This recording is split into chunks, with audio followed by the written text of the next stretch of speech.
This video is sponsored by War Thunder. War Thunder is a realistic, free-to-play military vehicle combat game. It's available on PC, PS5, Xbox Series X, and previous generations of console as well. No need to purchase anything, just download and play.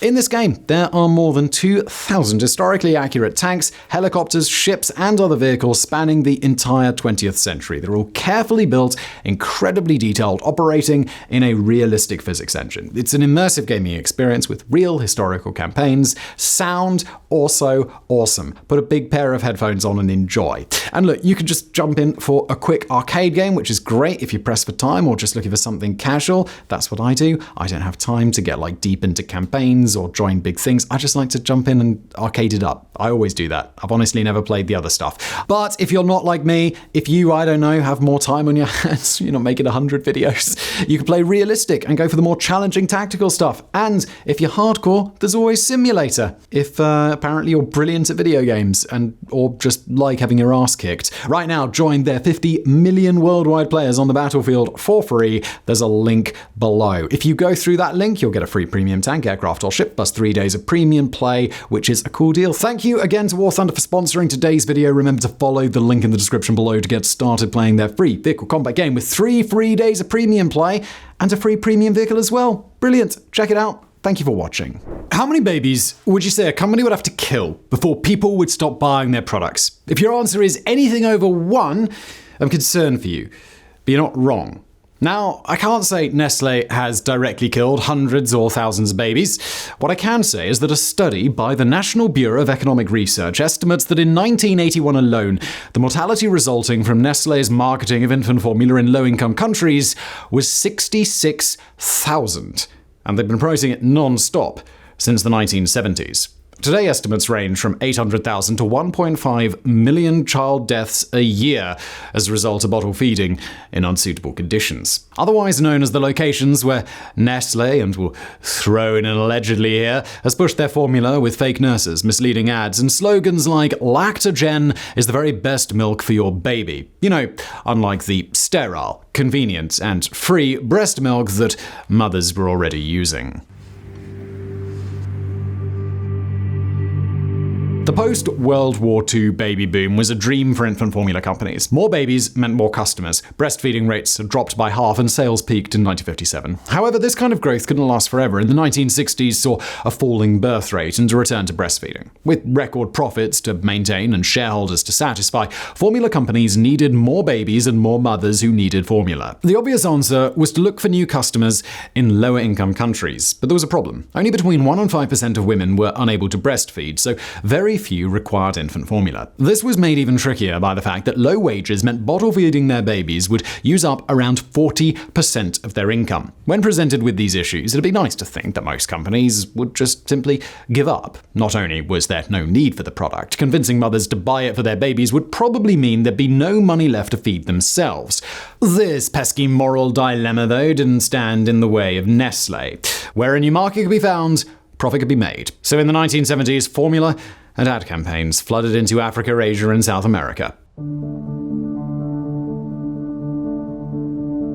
Breaking into the markets was easy. All Nestle had to do was follow these simple steps. Create a need, convince customers that their product is required to achieve the good life, link their product to desirable and unobtainable concepts, and most importantly, provide a free sample. Creating a positive image of infant formula was easy. Billboards were erected, ads were run in papers, and posters were plastered around hospitals with images of a healthy, chubby baby sitting next to a tub of powdered formula. Racism played a huge part in the strategy. The babies were almost always white, with the implication being that all the fashionable Western women were bottle feeding their babies, so you should too. The real challenge lay in creating the need, though. How could they, as an infant milk company, sabotage the breastfeeding efforts of millions of women in multiple countries?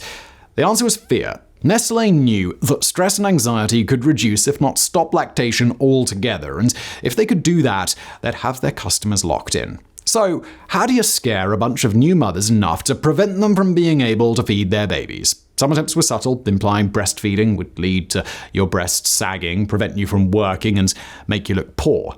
and uncivilized. Others ditched all attempts at subtlety. Nestle advertised lactogen in Africa for use when breast milk fails, and one of their most famous ads featured the claim, "Don't wait too long to wean your baby. If you do, the little one is likely to be weak and anemic." Borden Klim produced a radio jingle that went, "The child is going to die because the mother's breast is given out. Mama, oh mama, the child cries. If you want your child to get well, give it Klim milk." This fear acted as a confidence trick, inhibiting the letdown reflex and causing women's milk supplies to dry up.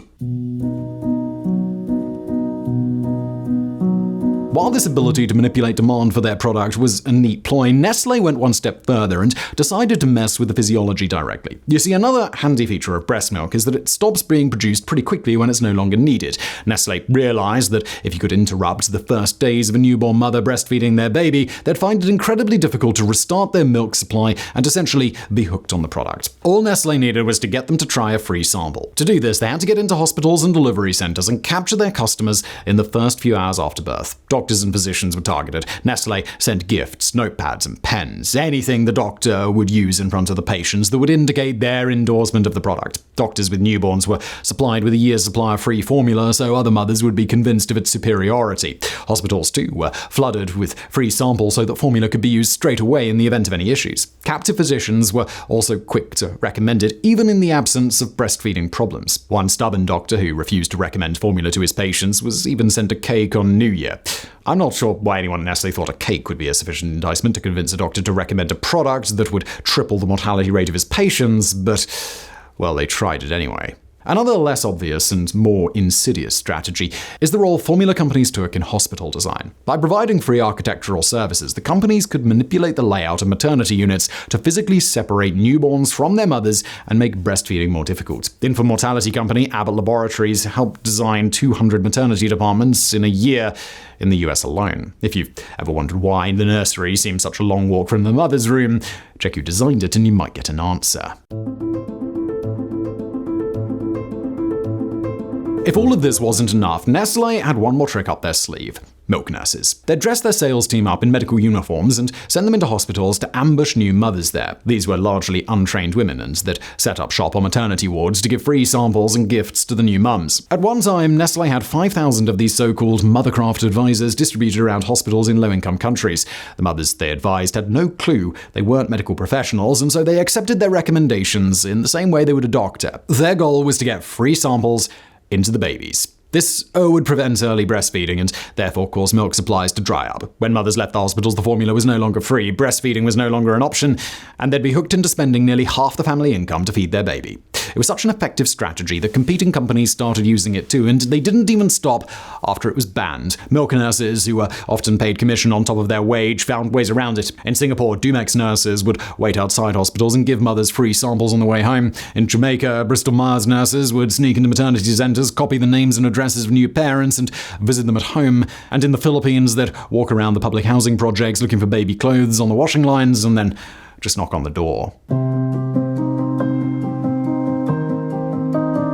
While directing shady advertising practices at new mums is already pretty morally bad, it's the impact of the strategy where the real tragedy lies. It's true that there was nothing technically wrong with the formula, and millions of babies living in high-income countries thrived on it. The women being targeted by Nestle in the 70s, however, were not in a position to benefit from the product. In fact, they were in a position where the use of the product carried a significant risk of death to their baby through what the doctors who witnessed it would call baby bottle disease. You see, formula works great when it's prepared with clean boiled water and given in a sterilized bottle. The West African mothers being sent home with a formula-dependent baby were cooking in a 3-sided stone kitchen. That's a campfire which uses 3 stones to support a cooking pot. There's no way they'd be lighting a fire, boiling a pot, and sterilizing a bottle every time their baby needed a feed. One study found that 80% of the bottles they examined had high levels of bacterial contamination.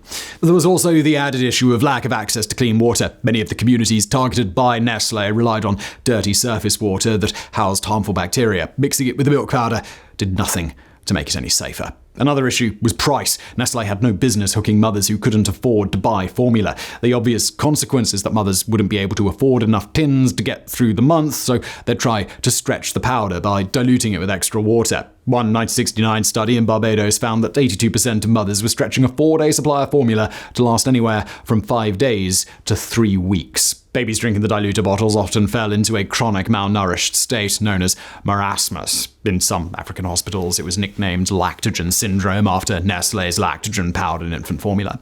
In other cases, mothers would add cornstarch or sugar water to make the formula last longer. This led to another form of malnourishment known as kwashiorkor. This is a nutritional disease resulting from a combination of protein deficiency and excess consumption of carbohydrates. This is the condition responsible for the shockingly bloated stomach seen in many cases of hunger and famine. A study in Sao Paulo found that 32% of bottle-fed babies ended up suffering from malnourishment and had to be hospitalized. Unfortunately, malnourishment isn't an easy thing to reverse. Those who recover often suffer permanent effects as they've been starved during a crucial period of brain growth. Many never recover. Once a baby becomes underweight, they become more vulnerable to infections and diarrhea. This in turn reduces a baby's ability to absorb nutrients and can ultimately result in death. A bottle-fed baby living in unhygienic conditions is 25 times more likely to die of diarrhea and 4 times more likely to die of pneumonia than a breastfed baby, and a baby dies every 30 seconds as a result of unsafe bottle feeding. Of course, Nestle argued that it was misuse of their product and not the product itself that was causing the deaths, but they made it very difficult for mothers to use it correctly. Labels and instructions were nearly always written in English and very rarely in the language of the country where they were being sold. Plus, many of their customers were illiterate and the small line drawings on the tin were rarely detailed enough. They couldn't get across the very real consequences of skipping sterilization or stretching the powder. When you consider that they were marketing their formula in Jamaica, where the average income was only $7 a week, Malawi, where even in the capital city, only 34% had access to hand-washing facilities, and that UNICEF estimated the cost of formula to feed a baby in Africa at 50% to 140% of the average income, it seems obvious that profits were being put before people. Profits were soaring, but so was the infant mortality rate. New Internationalist were the first to shed light on Nestle's immoral practices in their August 1973 issue, The Baby Food Tragedy, and a War on Want investigation entitled The Baby Killer, which was published a year later in 1974. Each of these pieces highlighted the tragedies that were taking place as a result of Nestle forcing its way into low-income markets. The company felt wrongfully attacked, and in 1975, 2 representatives were sent to the pediatric ward at University Hospital in Nairobi, Kenya. They were looking for a clear defense against what they believed to be unsubstantiated defamations. However, as they entered the ward full of infants who were exclusively Nestle-fed since birth, one of the babies collapsed. The doctor they'd come to see tried desperately to save the child, but it died right in front of the 2 Nestle representatives. They left without a word. Sadly, so did the mother, who still carried a tin of Nestle formula in her bag.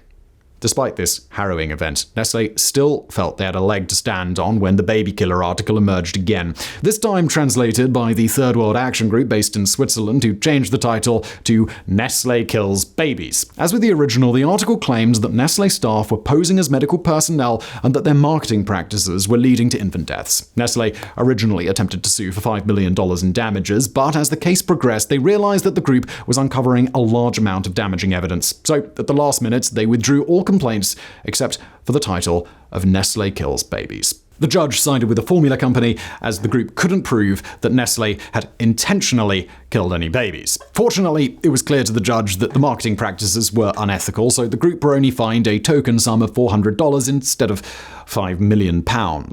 Nestle was warned that the result wasn't an acquittal of them and they must modify their publicity methods. By 1977, public disapproval had grown to the point of protests, and in fact, Infant Formula Action Coalition launched a boycott against Nestle and all of its products. A boycott that continues to this day, by the way. Unfortunately, this wasn't enough to make Nestle change their ways, so in 1978, Senator Edward Kennedy took the marketing of baby formula to the Senate. This prompted the WHO and the United Nations Children's Fund to step up and create what would become the International Code of Marketing of Breast Milk Substitutes in 1981, also known as the code. The code prohibits formula companies from promoting products in hospitals, giving free samples, giving gifts to medical professionals, giving misleading information, promoting products designed for babies under 6 months old, and using misleading images or text. The label must also be written in a language that could be understood by the parents and must include a prominent health warning. The code, while comprehensive, was ultimately voluntary. So did Nestle choose to meet it? Well, initially they agreed and even stated on their website that they would follow both the letter and the spirit of the code. Unfortunately, they still haven't managed it. The 2014 film Tigers tells the story of Saeed Amir Raza Hussain, a former pharmaceutical salesman who worked for Nestle, visiting hospitals in Pakistan between 1994 and 1997. He resigned when he saw a baby die of diarrhea and dehydration as a result of bottle feeding with the product that he was there to sell. Unfortunately, his attempt to blow the whistle and end their practices, with his report milking profits, resulted in bribes and threats, and he ended up having to flee the country and leave his young family behind.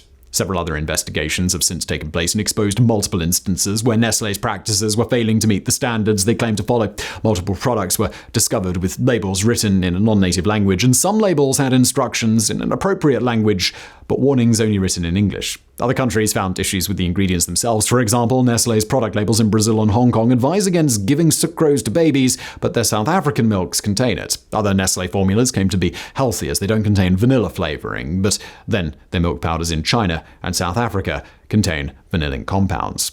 Nestle has also gotten around the ban on advertising for under 6 months old by introducing Stage 2 and follow-on milks. These are milks designed for older children, but have been deemed unnecessary by medical professionals. Instead of providing a vital supplement to a child's diet, what they actually do is allow Nestle to advertise their products with almost identical packaging to their first infant formulas worldwide. Private doctors in Bangladesh have also claimed to still be receiving monthly visits from Nestle representatives. This is a country where, according to Save the Children, 314 infant deaths could be prevented every day if breastfeeding rates improved. That's a cut in infant mortality of almost a third. Overall, they now stick to approximately 57% of the code, picking and choosing the bits they like. Of course, the wording on their website has now been changed to raising awareness throughout our value chain on the importance of the International Code of Marketing of Breast Milk Substitutes to cover their backs.